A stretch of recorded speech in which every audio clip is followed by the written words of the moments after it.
You want to plan a literary event.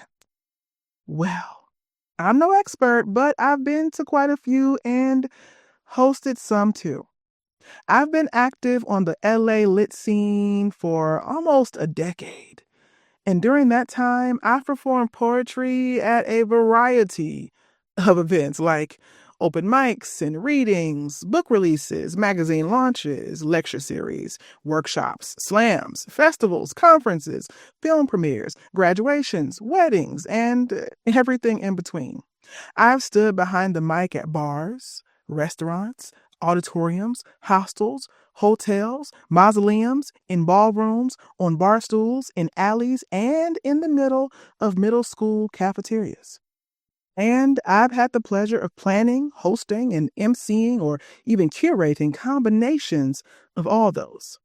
So, through those experiences, I've come up with some best practices that I would love to share with you. Welcome to the Poetry Lab podcast.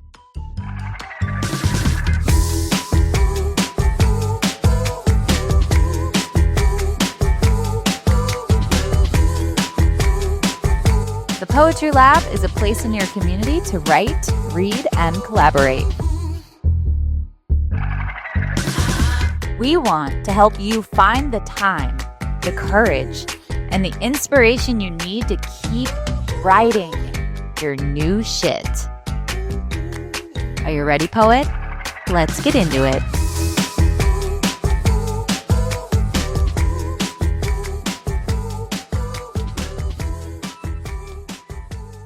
The what? First, there are different kinds of events, as I previously listed. To simplify things for our conversation today, I'll focus on two basic events that you'll come across on the literary scene: open mics and readings. An open mic entails just that: a mic open to whoever signs up and is often open genre. I've seen poets, comedians, singers, musicians, puppeteers, ventriloquists, and any variety of certified yappers making their way to the mic. Open mics are kind of like hanging out with that one fearless friend from college whose motto was always YOLO. You know you're in for something that's a little unpredictable, kind of scary in an exhilarating kind of way, and sure to end with a good story. Hosting an open mic means you are dependent on who shows up to actually have a show. That means you have to really publicize the event, not only to get an audience to show up, but the acts themselves. And you get what you get and you don't throw a fit. And while a mic might feel lawless, it's okay to have some ground rules just to keep the vibes going and the stories flowing. Some basic rules: no hate speech, avoid extremely vulgar language, keep pieces to the allotted time, usually 2 poems or 5 minutes, and most importantly, respect the mic. And then there's readings. For our purposes here, imagine that when I say readings, I mean any number of events that involve reciting or performing work. This may call to mind a very dour and serious co-ed perched atop a stool at a coffee shop, treating a captured yet caffeinated audience to their latest attempt at the sestina. Or a multicolored milieu inside of an art gallery turned poetry pop-up with voices just as loud and bright and varied as the art along the walls. Or you might smell the sweet and smoky aroma of a wine bar or cigar lounge and picture a saucy siren sauntering around a stage, sharing sonnets so hot they curl around the edges. Whatever the environment, the difference between a reading and an open mic is curation. Hosting a reading means you've taken the time to plan and choose a featured reader or readers well ahead of time. These features are usually included in the advertisement for the event, and their presence is part of the draw. The curation may also extend to a theme or a vibe, as the kids say, so that too needs to be decided. Decisions, decisions, decisions.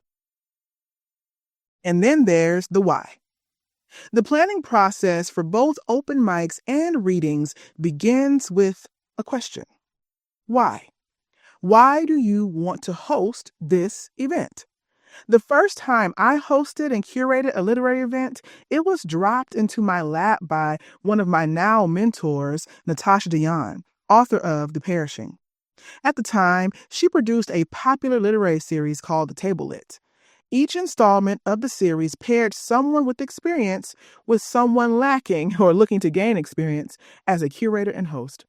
When it was my turn, I asked her if I could skip the part where I get paired with somebody that had experience and to let me host it with my bestie, Sonura, instead. For some reason, she agreed and we were off to the races. The first question we asked ourselves was, why do we want to host this event? Emphasis on the we. At the time, my bestie ran a very successful book subscription box service called My Lit Box, which she created to get texts written by marginalized authors into the hands of readers, along with some very adorable and often exclusive bookish goodies. So she had a heart for the need, more diverse writers finding their audience. Me, I had the experience of attending and being a part of countless literary events in which I was sometimes the only Black person or person of color on the lineup, and sometimes even in the entire venue. So I had the desire to do something where writers like me weren't on the margins, but at the center of the event. This birthed our curating partnership, Making Room for Black Women, and our first event of the same name. We ended up with the largest audiences the Table Lit ever experienced, not once but 3 times, all because we knew our why. But your why doesn't have to be altruistic or particularly deep at all. Maybe you want to host an open mic so you and your friends have somewhere to gather on Monday nights. Maybe you want to host a reading at your favorite bookstore because the decor is super dope and you think it would make the perfect backdrop for a few Instagram posts. Whatever your reason, make sure it's something you can turn to for reassurance when the planning gets tough. And the why is what keeps the wind in your sails. And then you have the when and the where. When it comes to writing, setting is everything. The when and where usually go hand in hand. Figuring out where your event will happen is essential. Figuring out when your event will happen is essential. How much time do you have between now and then? The amount of lead-up time you will need will vary depending on several variables. My advice? The more time you have to plan, the better. Whether you have a year to get things done or 2 weeks, every moment counts. Then, of course, there is location. What kind of space do you need? Do you need a big open space because you're expecting a large crowd? Something more intimate? What are the limitations of that space, such as business hours, parking, audio, visual needs, and of course, the cost, if the space has a cost. Next, the who. Ah, yes, my favorite question as an introvert. Who all gonna be there? For an open mic, who do you hope will brave the mic? For a reading, who's on deck to feature? If you know and have access to writers already, then you go through your Rolodex. Okay, I realize I may have dated myself with that reference. Let me try again. You go through your phone book. Oh, wait, nope. That's too millennial of me. Okay, yeah, let's try this now.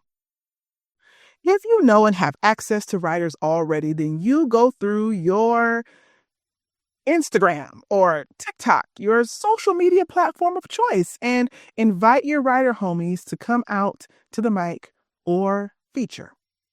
So yeah, just ask your homies. No homies, you say? Well, now it's time to pull up with a jumper from behind the line and ask the local writers that you've been fanning over and have developed a somewhat healthy parasocial relationship with to participate. Yeah, you got to get bold.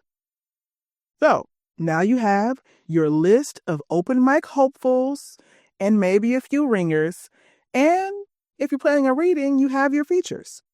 But who else needs to be there? Well, you, for starters, but also who's helping you? Do you need someone to stick by the refreshments, run errands, troubleshoot the tech?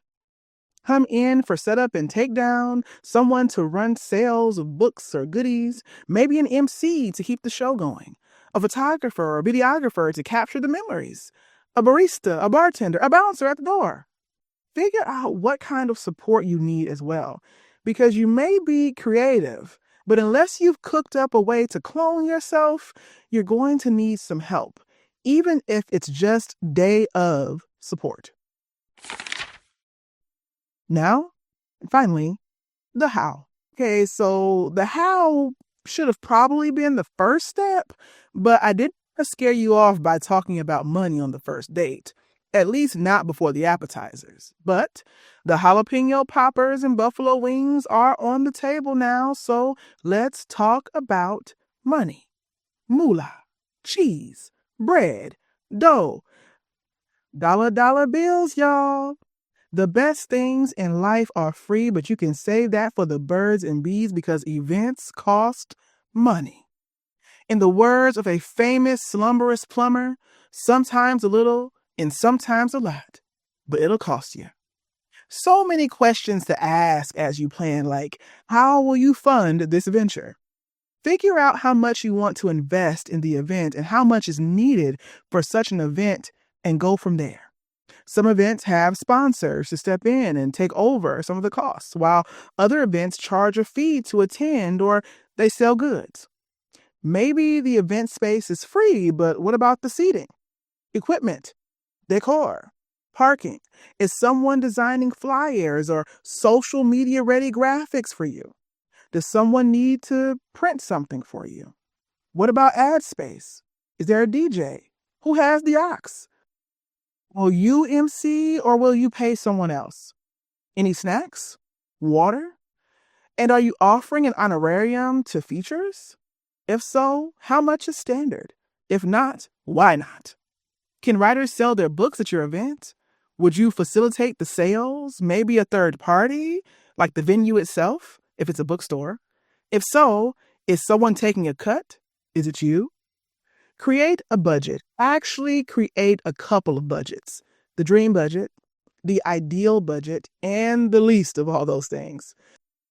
Dream budget is the one, you have if funding isn't an issue. The ideal budget is if funding is manageable. And the least, aka the bare bones minimum budget, is what you need without all the frills and thrills. Those are just a few things to think about when planning a literary event. I hope you all found this helpful. And don't worry, I encourage you to plan more events. There's a plethora and wealth out there, but you could add your special sauce to the scene. So get to it.